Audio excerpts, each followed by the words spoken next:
तो hello student, पिछले part में आप लोगों ने पढ़ा प्रेजेंट परफेक्ट टेंस का निगेटिव और इसके पहले पढ़ा प्रेजेंट परफेक्ट का अफर्मेटिव और उसके पहले हमने सारे वीडियो अपने present indefinite tense, present continuous tense के सारे वीडियो डाल रखे हैं।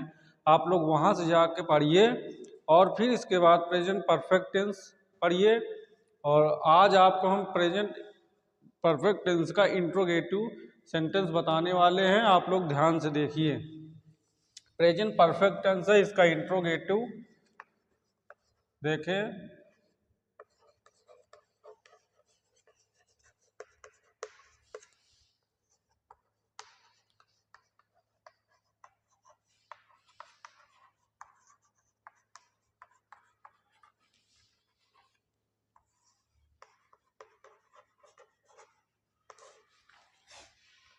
इंट्रोगेटिव मतलब नकारात्मक वाक्य। और हमने पिछले पार्ट में बता भी दिया है कि प्रेजेंट जो इंट्रोगेटिव सेंटेंस होते हैं, इंट्रोगेटिव सेंटेंस दो प्रकार के होते हैं। एक होता है जिसमें प्रश्नवाचक शब्द पहले आता है, जैसे क्या वह खाना खाता है, क्या वह गाना गाता है। और दूसरा प्रेजेंट वो होता है जो प्रश्नवाचक शब्द जिसके बीच में आता है, जैसे वह खाना खा चुका है, वह अमरूद तोड़ चुका है। ऐसे मतलब प्रश्नवाचक शब्द बीच में आए।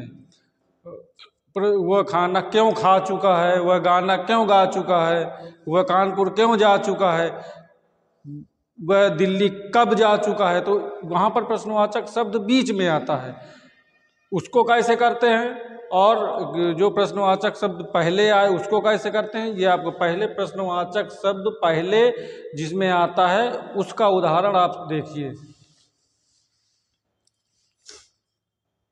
जब प्रश्नवाचक शब्द पहले आए तो उसमें हम सबसे पहले क्या लिखते हैं, हेल्पिंग वर्ब।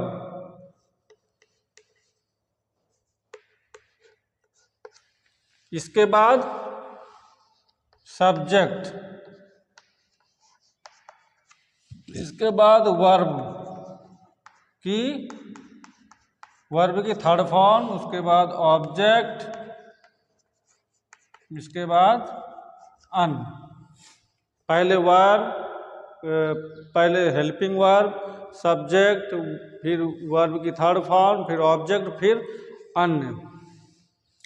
इसका एग्जाम्पल कैसे होगा,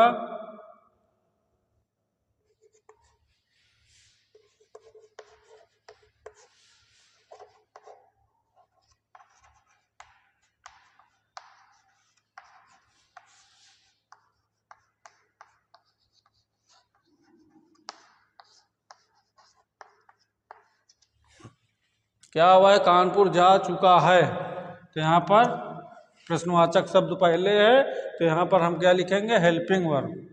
और प्रेजेंट परफेक्ट टेंस के हेल्पिंग वर्ब क्या होती है वो पहले बता चुके हैं, लेकिन अभी भी बता दे रहे हैं कि हैज और हैव, ही सी इट और सिंगुलर सब्जेक्ट के साथ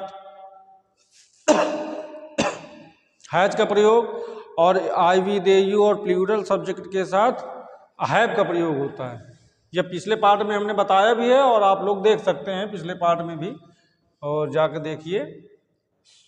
जब पिछले पार्ट से आप लोग देखेंगे, समझेंगे, पढ़ेंगे, तभी आपकी समझ में भी आएगा।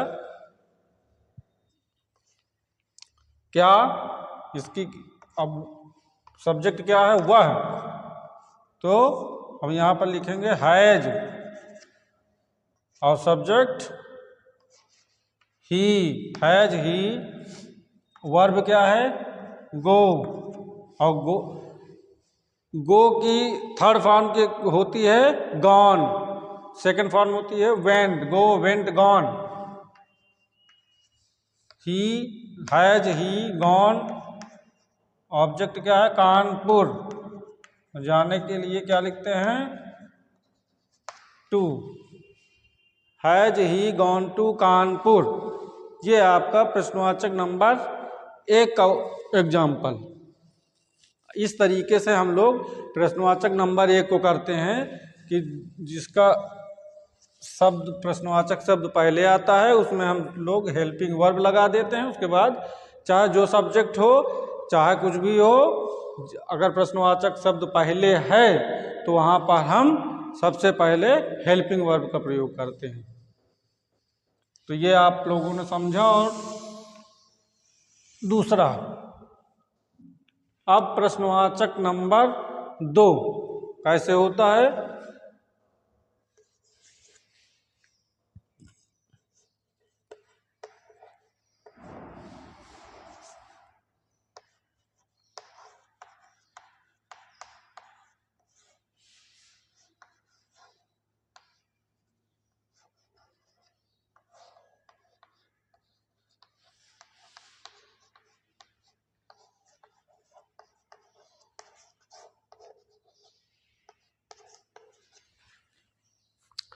तुम दिल्ली कब पहुंच चुके हो, तो प्रश्नवाचक शब्द कहाँ पर है। आप ये प्रश्नवाचक शब्द बीच में है, इंट्रोगेटिव वर्ड बीच में है।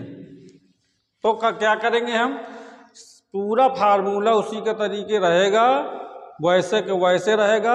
हमको सिर्फ प्रश्नवाचक शब्द की अंग्रेजी यहाँ पर लिख देना है,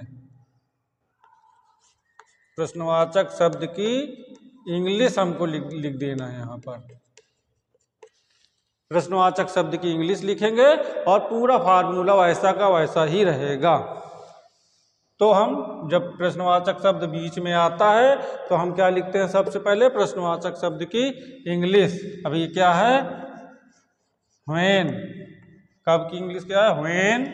इसके बाद हेल्पिंग वर्ब प्लूरल है, आई वी दे यू के साथ हैव का प्रयोग, तो यहाँ पर हैव, व्हेन, हैव। इसके बाद सब्जेक्ट, सब्जेक्ट क्या है, तुम की English you, when, have you, when, have you. Verb क्या है, पहुंच चुके हो, तो पहुंचना की इंग्लिश होती है रीच,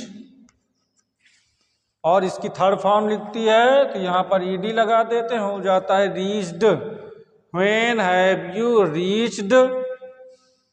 अब कहाँ जा रहा है, ऑब्जेक्ट क्या है, ऑब्जेक्ट है Delhi,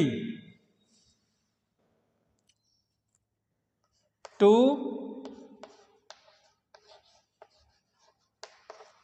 Delhi, Delhi. When have you reached to Delhi.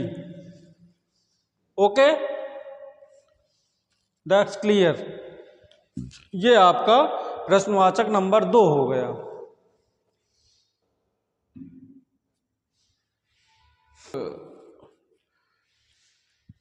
When have you reached to Delhi, ये आपका हो गया, नोट करें।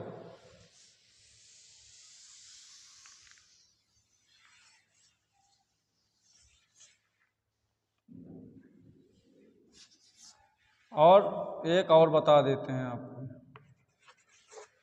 अब आपको बता देते हैं प्रश्नवाचक नकारात्मक, इंट्रोगेटिव निगेटिव वर्ड। इसमें क्या करते हैं कि अब जैसे प्रश्नवाचक शब्द, ये प्रश्नवाचक शब्द की अंग्रेजी लिखते हैं, फिर हेल्पिंग वर्ब और सब्जेक्ट, और सब्जेक्ट के बाद हम नॉट लगा देते हैं, यहाँ पर नॉट लगा देते हैं। यहाँ पर क्या करते हैं, नॉट लगा देते हैं। पूरा फार्मूला वैसे का वैसे रहेगा, सिर्फ हम लोग इंट्रोगेटिव निगेटिव में यहाँ पर सब्जेक्ट के बाद नॉट लगा देते हैं और उसी तरीके उसको कर देते हैं। अब जैसे प्रश्नवाचक शब्द बीच पहले जो आता है उसको पहले बता दें, क्या हुआ है, कपड़े नहीं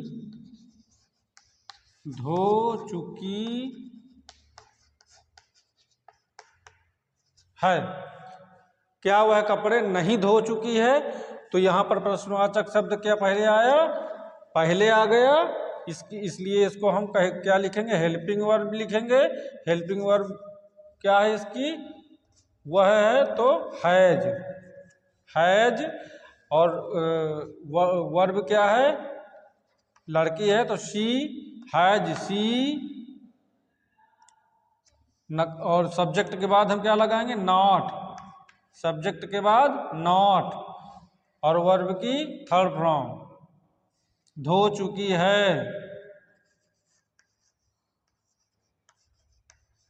वॉश ईडी लगा देंगे, वॉश्ड हो जाएगा। Wash, washed, washed. She has she not washed cloth. Object क्या है? Cloth. Has she not washed cloth, ये हो गया। ये आपका प्रश्नवाचक नकारात्मक नंबर 1। अब प्रश्नवाचक नकारात्मक नंबर 2 कैसे करेंगे?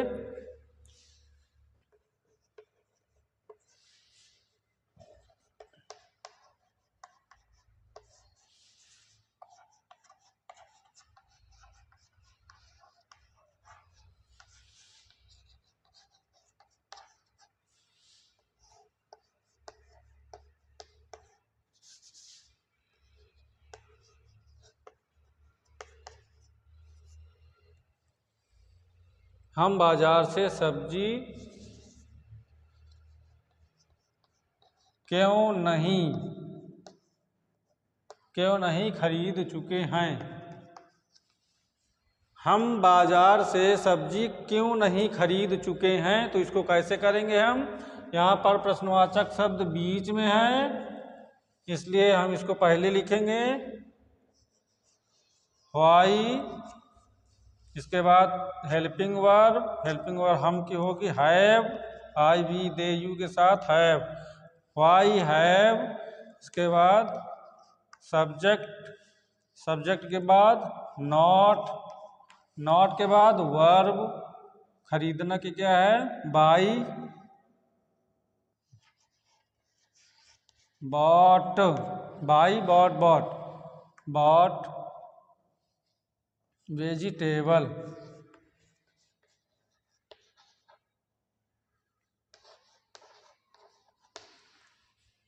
Why have we not bought vegetable?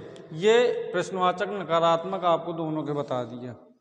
ये हो गया आपका प्रेजेंट परफेक्ट टेंस का इंड। अब इसके बाद हम प्रेजेंट परफेक्ट कंटीन्यूअस इसके अगले पार्ट में बताएंगे। आप लोग इसको पहले ध्यान से पढ़िए और इसके पहले वाले पार्ट ध्यान से पढ़िए। Present indefinite tense, present continuous tense और प्रेजेंट परफेक्ट का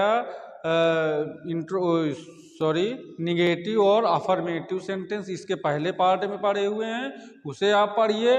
और इसको आप पढ़िए प्रेजेंट परफेक्ट टेंस का इंट्रोगेटिव। इसके बाद अगले पार्ट में प्रेजेंट परफेक्ट कंटीन्यूअस टेंस के पार्ट पढ़ेंगे और आप लोग आगे इंतजार करिए और पढ़िए। और जो भी पढ़ना है शुरुआत से पढ़िए हमारे चैनल में। और जो भी दिक्कत हो, परेशानी हो किसी भी प्रकार की, उसको आप कमेंट में हमको प्रश्न आप हमसे पूछ सकते हैं, उसका हम उत्तर देंगे। और ओके, पढ़िए और चैनल को लाइक करिए, सब्सक्राइब करिए और शेयर करिए ताकि और लोग भी पढ़ सकें। Okay, thank you.